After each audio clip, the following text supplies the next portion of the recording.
তো দেখো এখন বাজে রাত্রি 11টা, আর আজকে আমরা খুবই খাটনির খাবার খাইছি, কিন্তু খাবারটা খুবই থার্ড ক্লাস ছিল, যেটা আমি বানাইছি ফার্স্ট টাইম। আমি ডাল পুরি, তারপরে হোটেল স্টাইলের আলুর তরকারি বানাইছিলাম, যেটা মানে খাওয়া গেছে, কিন্তু সেই লেভেলের যে খাটনিটা করছে ওই লেভেলের আর কি। আজকে কি শিক্ষা পাইলা?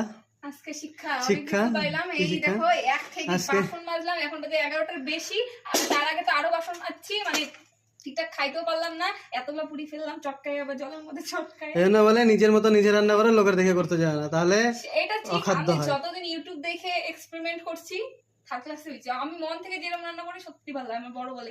কিন্তু মানে কি বল, আজকে আমি একটু ভাত খাইছি, এইটুকু ভাত ছিল, আর এর মধ্যে তাও কি দিয়ে খাইছো? দুপুরের তরকারি সোয়াবিন দিয়ে খাইছি, আর ওই আলুর তরকারি আর পুরি। বাবা, এক একটা পুরির ওয়েট কত, 10 কেজি। একটা পুরি খাই বমি এসেছিল। তাই এখন স্নান টান করে ঘুমাবো, প্রচুর খাটনি হয়ে গেছে, কিন্তু ফল এই এরকম। তো চলো আর কি, টাটা।